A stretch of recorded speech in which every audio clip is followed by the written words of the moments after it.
제가 10수년 동안 경매를 하면서 한 장으로 설명을 한번 한다면 어떤 설명이 될까 하고 이 표를 만들어 봤는데요. 여러분, 경매 공부를 하려고 오신 게 아니세요. 돈 벌려고 오신 거지. 경매는 돈으로만 대답을 하는 것이고, 선생도 돈으로만 말씀을 드리는 것이지, 공작을 맹작을 해본들 그게 무슨 소용이 있겠어요. 그래서 결국에는 경매를 하는 것은 이와 같이 수익을 남기기 위한 것이다, 이런 생각이 들고요.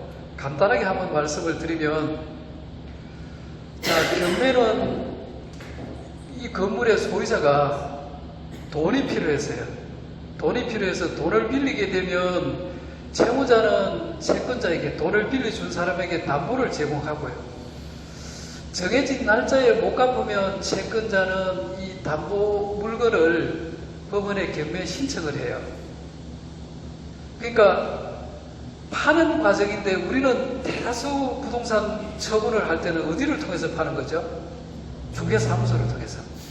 그래서 중개사무소를 통해서 물건을 팔게 되면 소유자로서 가격도 정하고요, 또 다른 어떤 조건도 정해서 소유자로서의 입김을 행사를 해요. 근데 이 담보 물건이 채권자를 통해서 법원에 경매 신청이 되면 채무자는 매도인으로서의 역할을 하지를 못합니다. 어떤 영향력도 행사할 수 없어요. 다만 변제를 했을 때 경매는 취하가 되는 것 위에는 소유자, 전 소유자, 채무자는 아무런 역할을 할 수가 없는 거죠. 그죠?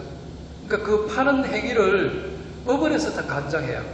파는 금액도 감정 가격이라는 이름으로 법원에서 관여를 하고요.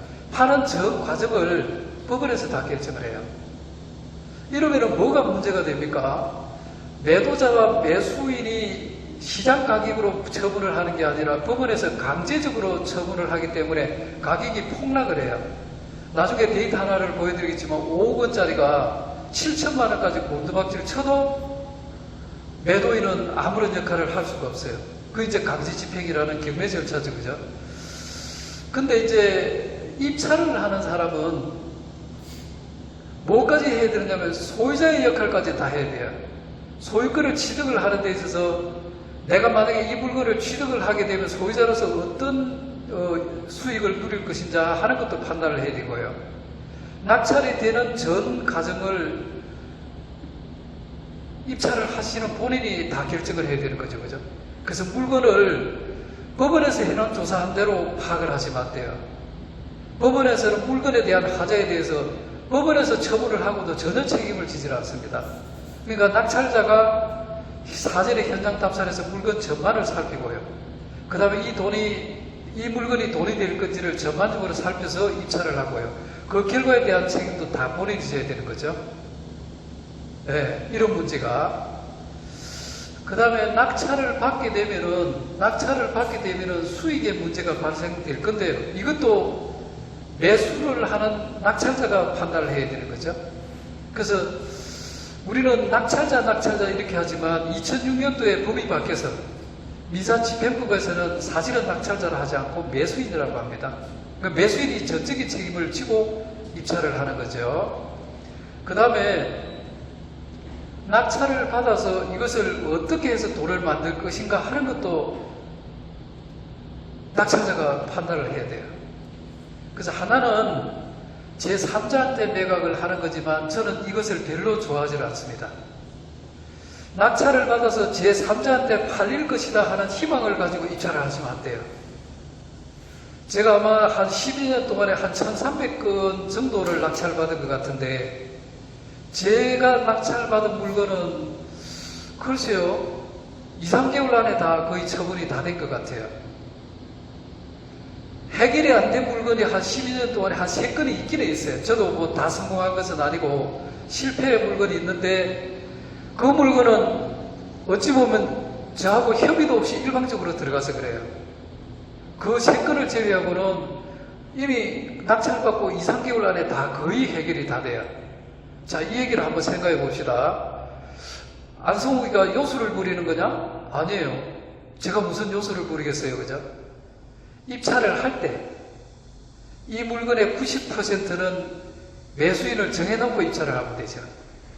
그렇게 하면 되잖아요. 그게 어떻게 가능한 거냐? 그게 가능해요. 안성호 경매 수업을 들으면 매수인을 정해놓고 입찰한다. 이게 가능해요. 그래서 누구한테 파는지를 한번 보겠습니다. 최고가 낙찰을 받아서 들어는 누구한테 파느냐면 지분 경매에 있어서 나머지 공유자에게. 이렇게 하면 되잖아요.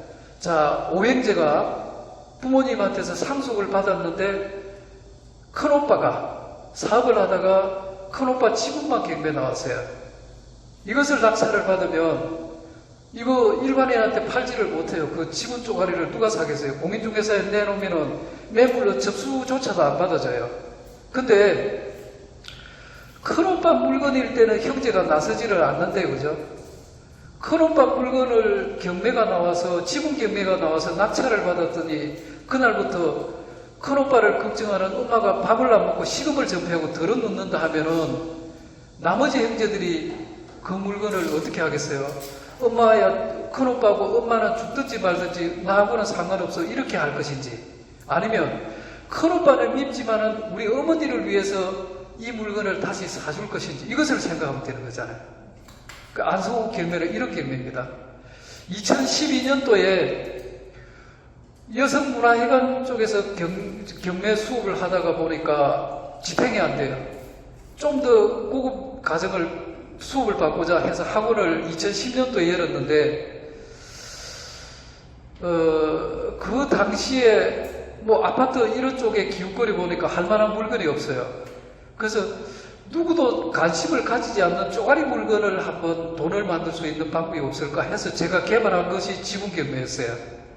그 당시에 지분경매는 대한민국에서 안성호 경매 전문학원 외에는 거들도 보지도 않았어요. 그래서 전국에 흩어져 있는 지분경매라는 지분경매 중에서 만약에 낙찰이 되면 어머니가 시금을 전폐할 물건이라는 물건은 다 잡아왔어요. 적극 해결이 되죠. 왜냐면 낙찰을 받고 대금 납부하고 일주일 이내에 협의가 되지 않으면 전부 다 법원에 경매 붙여버리겠다 하니까 낙찰이 일주일 만에 다 해결이 되잖아요. 돈 많이 벌었어요.